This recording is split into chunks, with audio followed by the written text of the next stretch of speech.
జూబ్లీహిల్స్ ఉప ఎన్నికల సందర్భంగా తమ పార్టీ అభ్యర్థి ఎన్నికల్లో విజయం సాధిస్తే అమీర్పేట్ చౌరస్తాలో ఎన్టీఆర్ భారీ విగ్రహాన్ని ఏర్పాటు చేస్తాను అంటూ తెలంగాణ రాష్ట్ర ముఖ్యమంత్రి రేవంత్ రెడ్డి ఇచ్చిన ఎన్నికల హామీని జూబ్లీహిల్స్ ఉప ఎన్నికల్లో సాధించిన చారిత్రక విజయం నేపథ్యంలో ఈ ఎన్నికలు ఫలితాలను వెలువడిన 6 నెలల కాకముందే అమీర్పేట్ చౌరస్తాలో కూతవేటు దూరంలో మైత్రివనం, మరోవైపు సారథి స్టూడియో దగ్గరలో ఏర్పాటు చేసిన స్వర్గీయ నందమూరి తారక రామారావు కాంస్య విగ్రహాన్ని ఆవిష్కరించడం తెలిసిందే.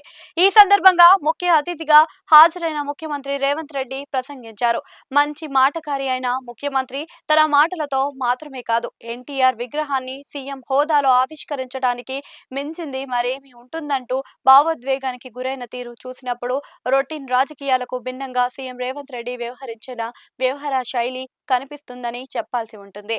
విగ్రహ ఆవిష్కరణ సందర్భంగా రాజకీయ, సామాజిక, ప్రాంతీయ అంశాలను ప్రస్తావించడం, కొన్ని సందర్భాలలో తాను మాట్లాడే మాటల్ని మనసులో నుంచి వచ్చినట్లుగా చెప్పిన వైనం కట్టిపడేసేలా మారింది.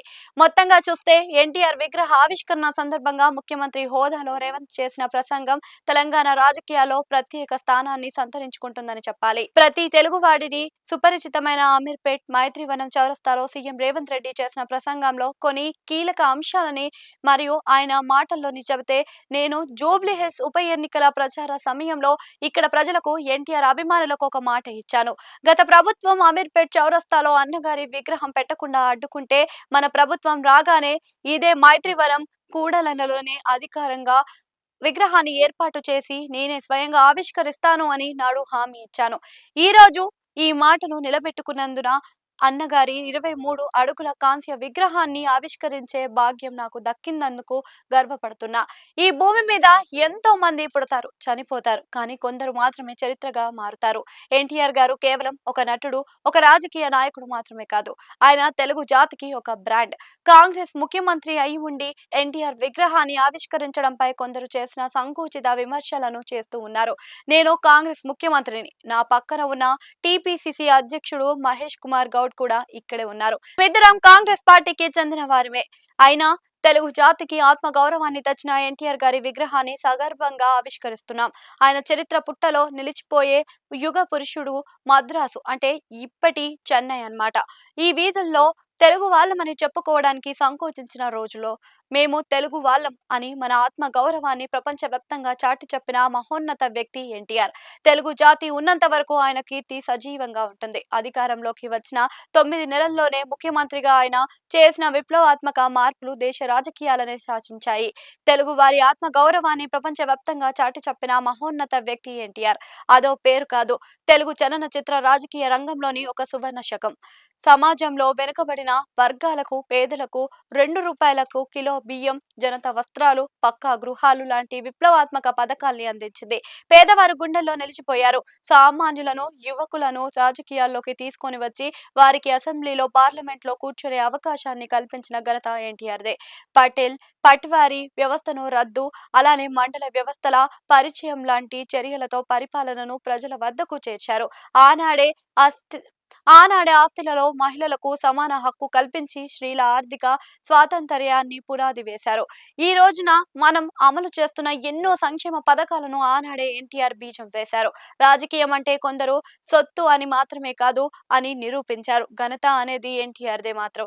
సమాజంలో అట్టడుగున ఉన్న సామాన్యులు, యువకులను, చదువుకున్న మేధావులను వెనక్కి పట్టుకొని వచ్చి వారికి రాజకీయాల్లోని అవకాశాన్ని కూడా ఇచ్చారు. ఇలాంటి రాజకీయ నేపథ్యంలో లేని సామాన్య కార్యకర్తలను శాసనసభకు, పార్లమెంటుకు పంపి ప్రజాస్వామ్యాన్ని నిజమైన అర్థంలోని ప్రజలు వద్దకు వచ్చేలా చేర్చారు. హైదరాబాద్ లోని అత్యంత రద్దీగా ఉండే, యువత ఎక్కువగా ఉండే అమీర్పేట్ మైత్రివనం చౌరస్తాలో విగ్రహాన్ని ఏర్పాటు చేయడం ఎంతో సంతోషకరం. దేశ విదేశాలకు వెళ్లే ఐటీ ఉద్యోగులు, యువత సంతరించే ఒక చైతన్య కేంద్రం ఇక్కడికి వచ్చి ప్రతి యువకుడు, చదువుకునే విద్యార్థి ఈ విగ్రహాన్ని చూసినప్పుడు సమాజంలో ఏ రంగంలోనైనా క్రమశిక్షణ, పట్టుదల ఉంటే ఎన్టీఆర్ లాగా అత్యున్నత శిఖరాలను అధిరోహించవచ్చు అనే నిండైన ఆత్మవిశ్వాసాన్ని పొందుతారు. ఈ విగ్రహం రాబోయే తరాలకు నిరంతర స్ఫూర్తిదాయకంగా నిలుస్తుంది. ఈ రోజు పెద్ద పెద్ద మాటలు మాట్లాడుతున్న కేసీఆర్ కు అసలు రాజకీయ భిక్ష పెట్టింది అన్న నందమూరి తారక రామారావు గారే.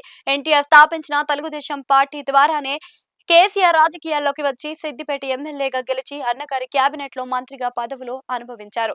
గత 10 ఏళ్ల బీఆర్ఎస్ పాలనలో తెలంగాణ నుంచి ఎన్టీఆర్ పేరును, ఆయన గుర్తులను పూర్తిగా తుడిచిపెట్టేయాలని కేసీఆర్ కుట్రలు వేశారు.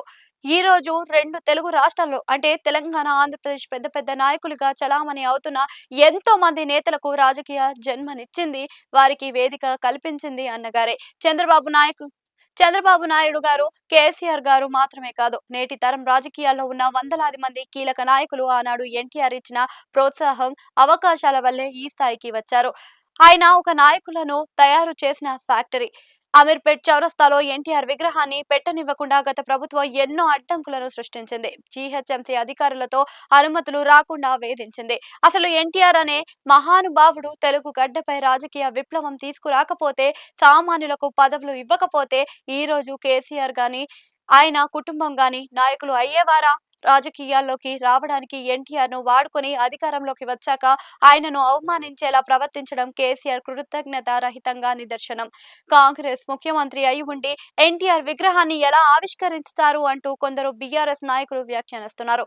అలాంటి వారికి నేను చెప్పేది ఒకటే, ఎన్టీఆర్ ఏ ఒక్క వర్గానికో, ప్రాంతానికో, పార్టీకో పరిమితమైన వ్యక్తి కాదు. అందుకే మేము అధికారంలోకి రాగానే గత పాలకుల అడ్డంకులను తొలగించి ఇచ్చిన మాట ప్రకారం అధికారికంగా విగ్రహాన్ని ఏర్పాటు చేశాం. కాంగ్రెస్ ముఖ్యమంత్రి ఎన్టీఆర్ విగ్రహాన్ని పెట్టాడేంటి అని ట్విట్టర్ లో కొందరు మేధావులు ప్రశ్నిస్తున్నారు. అసలు మీకు తారక రామారావు అనే పేరు ఎలా వచ్చింది? నీ తండ్రి కేసీఆర్ గారు ఎన్టీఆర్ మీద ఉన్న అభిమానంతోనే నీకు ఆ పేరు పెట్టారు. నీ పేరులోనే ఎన్టీఆర్ ఉన్నారు. కానీ అన్నగారి బావమరిది హరికృష్ణ గారి అల్లుడు అంటే నవీన్ యాదవ్ జూబ్లీహిల్స్ ఎమ్మెల్యే ఇక్కడ విగ్రహం పెట్టిస్తుంటే కనీసం ఆ పేరు ఉన్నందుకైనా నువ్వు సంతోషపడాలి. కానీ ఇలా ట్వీట్లు చేస్తూ అడ్డుపడటం ఏంటి? అధికారంలో ఉన్నప్పుడు విగ్రహాన్ని పెట్టనివ్వకుండా అడ్డుకున్నారు. అధికారం పోయినా ఇంకా అహంకారంతో ట్విట్టర్ లో కామెంట్లు చేస్తున్నారు. ఈ దేశం ఉన్నంత కాలం, ప్రజాస్వామ్యం ఉన్నంత కాలం డాక్టర్ బిఆర్ అంబేద్కర్ గారు, శ్రీమతి ఇందిరాగాంధీ గారు, నందమూరి తారక రామారావు గారు ప్రజల గుండెల్లో నిలిచిపోతారు. ఇందిరాగాంధీ, ఎన్టీఆర్ ఇద్దరు కూడా సమాజంలోని అట్టడుగు వర్గాల సంక్షేమం కోసం, పేదల ఆకలి తీర్చడం కోసం ఇలాంటి చరిత్రకు పురుషులను ఏ ఒక్క పార్టీకో పరిమితం చేసి చూడటం సంకుచితమని అవుతుంది. మాలాంటి ప్రజా పాలకులం ఎప్పుడు ప్రజల మధ్య ఉండి వారి ఆకాంక్షలను నెరవేరుస్తాం. కొందరిలాగా ఎన్నికలు అయిపోగానే, అధికారం పోగానే ఫామ్ హౌస్ లకు పరిమితం అవ్వం. గత పాలకులు 10 ఏళ్ల పాటు అధికార గర్వంతో విర్రవీగారు. అందుకే ప్రజలు వారిని ఫామ్ హౌస్ లకు పంపించారు. ఎన్టీఆర్ సినిమాల్లో కేవలం నటుడిగా కాకుండా సమాజంలోని అసమానతలను ప్రశ్నించే పాత్రల ద్వారా ప్రజల్లో చైతన్యం తెచ్చారు. రాజకీయ వైరుధ్యాలు ఉన్నప్పటికీ తెలుగు జాతికి దిశానిర్దేశం చేసిన ఎన్టీఆర్ లాంటి మహానుభావుల విషయంలో మా ప్రభుత్వం ఎప్పుడూ గౌరవంగానే ఉంటుంది. వారి విగ్రహాల ఏర్పాటును రాజకీయం చేయవద్దు. గత పాలకుల లాగా కక్ష సాధింపులు, రాజకీయాలు చేయడం మా సంస్కృతి కాదు. ఎన్టీఆర్ కాంగ్రెస్ పార్టీకి వ్యతిరేకంగా ప్రాంతీయ పార్టీ పెట్టినప్పటికీ తెలుగు జాతికి ఆయన చేసిన సేవలను కాంగ్రెస్ ఎప్పుడు గౌరవిస్తుంది.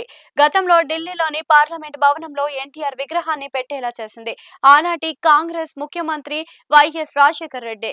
ఇప్పుడు అదే బాటలో గత బీఆర్ఎస్ పాలకులు అడ్డంకులను తొలగించి ఒక కాంగ్రెస్ ముఖ్యమంత్రిగా టీపీసీసీ అధ్యక్షుడితో కలిసి నేను ఈ 23 అడుగుల విగ్రహాన్ని ఆవిష్కరించడం చరిత్రాత్మక అవసరం. మహానుభావులను పార్టీల రంగులు చూసి గౌరవించకూడదు అని, జాతి నేతలను అందరూ గర్వించే విధంగా సరికొత్త రాజకీయ సాంప్రదాయానికి కాంగ్రెస్ ప్రభుత్వం శ్రీకారం చుట్టింది.